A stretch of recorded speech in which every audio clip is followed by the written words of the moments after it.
So, herzlich willkommen zu einem neuen Video. Wir sind heute mal wieder mit einem Kunden hier und ja, wir hatten ja schon das eine oder andere vorgedreht. Ich glaube, wahrscheinlich sind die anderen Videos schon davor. Ja, also ganz einfach, ich bin Janis Vattauer, mich kennt ja schon aus dem einen oder anderen Video und ich würde sagen, den Rest erzählt der nette Herr hier. Wer bist du? Was machst du? Wie kommst du hier hin? Ja, mein Name ist Knut Kluge. Ich kenne den Papa schon seit über 20 Jahren und ja, haben von Anfang an schon immer verschiedene Autos fertig gemacht. Ja. Ja, das stimmt. Wir kennen uns schon ganz schön lange. Ja, Also, schon seit Geburt. Ich wollte gerade sagen, du kennst mich schon so lange, kann ich mich noch gar nicht dran erinnern. Genau. Ja. Ja, du fährst von uns ein 996 und ein 997. Richtig, Ja. genau. Das sind die aktuellen. Die war eigentlich damals schon, der erste war der 996, der damals umgebaut wurde und den habt ihr, glaube ich, in, weiß nicht wie viele Stufen schon mal verändert. Ja, den hast du auch schon ganz schön lange, ne? Den hast du jetzt Genau, 10 Jahre? 2003. 2003, ja. Seit Mensch. 20 Jahren haben wir den. Ja, unglaublich. Und fährt immer noch. Ja, und dann fährst du noch einen coolen GT3. Genau, den haben wir mal gebaut, um den Nordschleifenrekord zu brechen. Das war mal das Projekt. Ja. Haben wir damals mangels Sponsoren und richtigen Reifen vor allen Dingen nicht machen können, aber dementsprechend war der für die Rennstrecke ausgelegt. Ja. Erstmalig was anderes als Beschleunigung ist da Traktion und Rennstreckentauglichkeit. Ja, Ja, also du das fährst Ziel damit, gewesen. also du fährst damit weiterhin Nordschleife, dafür war er ja gedacht und Der hat bis heute 15.000 Kilometer Nordschleife drauf ohne Probleme. Einmal haben wir einen dritten Gang verloren. ja, aber ich sag mal so, das ist ja dem GT-Getriebe geschuldet, da Genau. Genau. kann man leider nichts für. Durch die dünne Eingangs- und Ausgangswelle biegen sich gerne die Wellen auseinander, dann greifen die Zähne nicht mehr ineinander und dann brechen die immer auseinander. Genau. Kommt leider mal vor. Karussellausgang. Ja, Klassisch. ja. Und Zeiten, was fährst du da mit so einem Auto? Weiß ich nicht, das habe ich jetzt nie so als also jetzt für mich als Ziel gemacht, aber Klar. ich denke mal, das Auto fährt sicherlich um die 7 Minuten rum, das dürfte Ja. kein Problem sein. Also Ja. ist heutzutage nicht mehr doll. Gibt's ja, alle modernen Autos sind da ja schon deutlich noch schneller, aber damals war das, vor 2012 haben wir den gebaut, Ja. schon unfassbar. Ja, da war das damals ganz schön schnell, das stimmt, Genau. das stimmt. Bis die 918er kamen und Ja. andere Zeiten hatten. Du fährst 900 PS in dem, richtig? In dem Ja, GT3. so ungefähr, genau, knapp 1000 PS ungefähr müssten es sein. Genau haben wir es nie gemessen. Ja, 10. Also es ist ein 997.2 GT3, um den handelt es sich. Ein gelbes Auto, kannst du mal was einblenden, haben wir ja bestimmt noch jede Menge von. Unglaublich wild umgebaut, ne? mit Cup-Farbe, also mit Cup-Kotflügeln vorne, wegen breiteren Rädern. Dann hast du ja die Vollzelle drin, die Cobra-Sitze mit den Ohren, ne? Richtige Race Logic-Anlage im Auto drin zum Zeitenmessen, allem was dazugehört.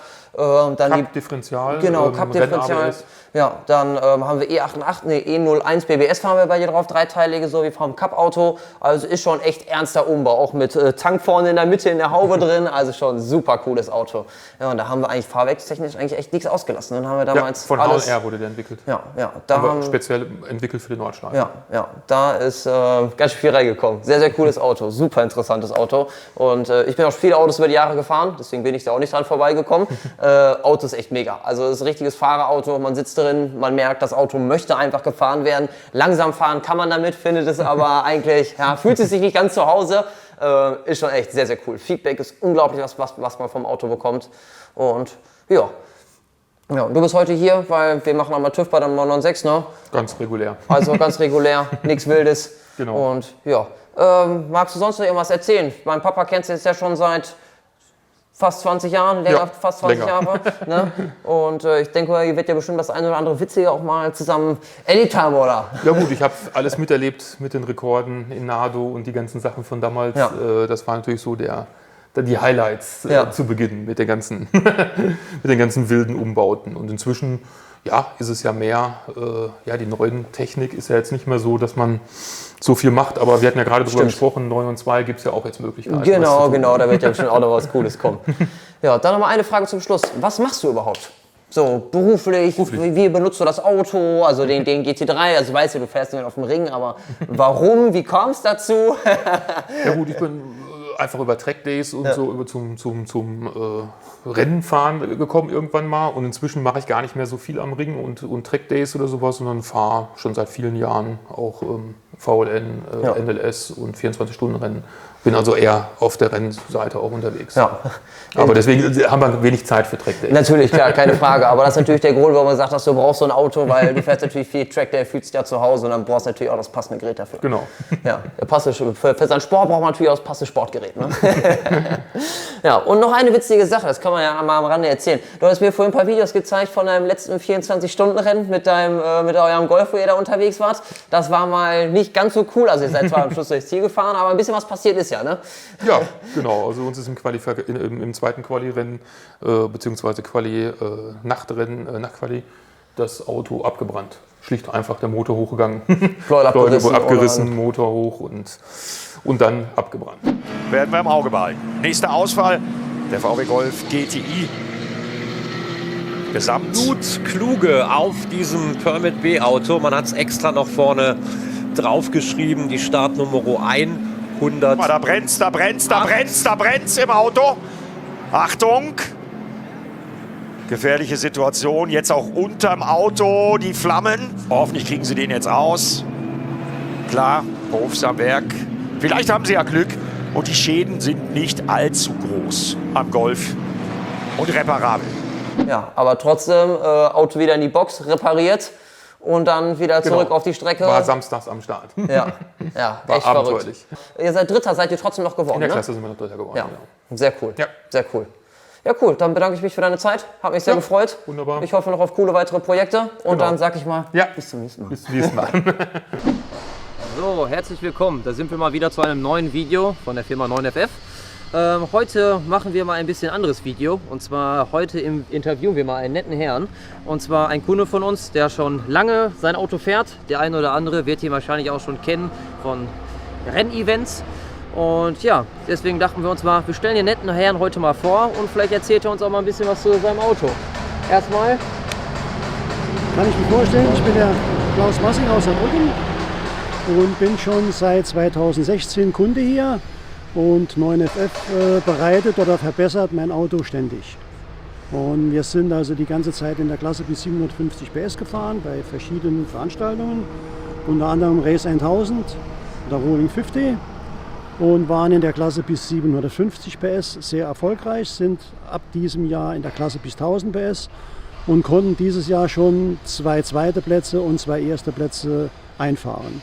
Bereiten uns jetzt vor auf das nächste Rennen am 10. September, Race 1000 in Neuhardenberg und wollen auch dort voll angreifen.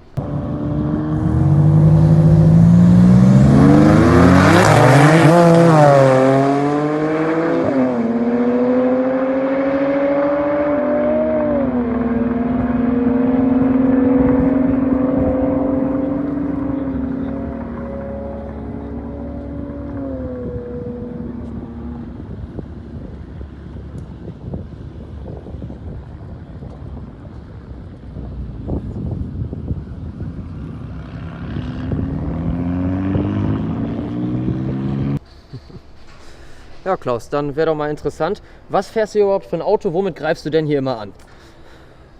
Das ist ein 9971, den ich eigentlich damals gekauft habe, weil es ein Cabriolet ist. Die meisten wundern sich, warum mit dem Cabriolet Drag Race fahren. Das hat sich so ergeben, dass ich das Fahrzeug halt immer verbessert habe, dass ich mehr haben wollte oder mehr PS haben wollte. Und irgendwann hat sich halt der Spaß ergeben, Drag Race zu fahren. Damals angefangen beim Rolling 50.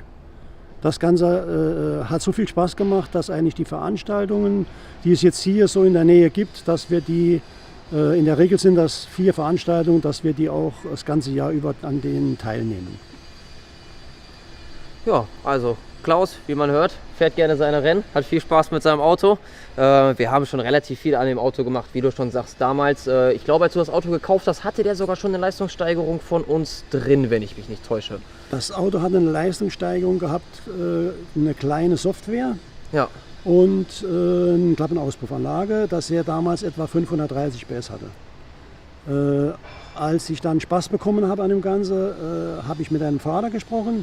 Und wir hatten dann diese 670 PS-Kur hatten wir gemacht, mit denen wir dann angefangen haben. Und mit dieser PS-Steigerung von 670 PS sind wir dann in der Klasse bis 750 PS gefahren. Ja, das hat damals ja auch schon sehr gut funktioniert. Damals sind wir noch mit VTG gefahren. Damals war es doch sehr interessant, wie ist das Ansprechverhalten, wann ist die Leistung da, in welchem Bereich.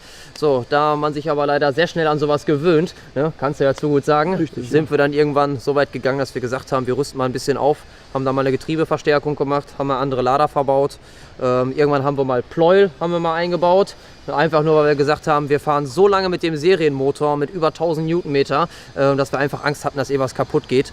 Und ja, auf dem Wege machen wir jetzt weiter mit ein bisschen größeren Ladern, kleine Veränderungen. Und ja, wie du mit Sicherheit sagen kannst, hat sich ja sehr gelohnt, der weitere Umbau. Auf Anhieb voller Erfolg nach dem Umbau, muss man sagen, dass wir quasi den Sprung von der 750 PS-Klasse, wo man normalerweise sagt, wir müssen uns jetzt in der 1000 PS-Klasse langsam rantasten, das mussten wir gar nicht. Auf Anhieb waren wir in der 1000 PS-Klasse erfolgreich und wollen jetzt auch weiterhin in diesem Jahr in dieser PS-Klasse bis 1000 PS wollen mir weitere Erfolge einfallen. Das Auto läuft super, deswegen jetzt einen kleinen Check hier bei 9FF und denke, wir sind gut gerüstet für den 10. beim Race 1000 in Hardenberg. Ja, wir sind mal sehr gespannt. Klaus tastet sich ja sehr nah an die 300 ran. Sind wir mal gespannt, ob wir dieses Mal 300 knacken oder ob wir weiterhin darunter bleiben. Beim Race 1000 war dieses Jahr, dass ich eigentlich im Training die 300 einmal gefahren habe. Ansonsten ist das Ganze limitiert auf 295 und die Windverhältnisse und so weiter oder auch die Wetterverhältnisse hatte sich an dem eigentlichen Renntag verändert, so dass wir knapp die 295 gefahren sind, aber damit den ersten Platz errungen haben. Ja, cool. Also, du freust dich auf das nächste Event. Wir greifen weiterhin an. Genau. Ich hoffe, du hast weiterhin viel Spaß mit deinem Auto, wie du vorher auch gehabt hast. Ich drücke dir viel die Daumen, dass du wieder den ersten Platz nach Hause bringst. Bin hier sehr gut aufgehoben mit seinem Vater zum Beispiel, der mich beratet oder was wir in dem Auto können verändern, dass es auch wirklich jetzt irgendwas bringt. Und das Ganze hat von den ganzen Pokalen, die ich in den letzten 3 Jahren eingefahren habe oder 4 Jahren, hat dann schon Früchte getragen. Also jedes Jahr waren bestimmt 3, 4 Pokale drin. So wollen wir weitermachen. Cool. So, dann hoffe ich, ihr habt einen kleinen Einblick bekommen im Thema Drag Race. Eine nette Info über den Kunden und über sein Auto. Ich hoffe, euch hat das gefallen. Dann wünsche ich euch noch einen schönen Tag, viel Spaß und bis zum nächsten Video.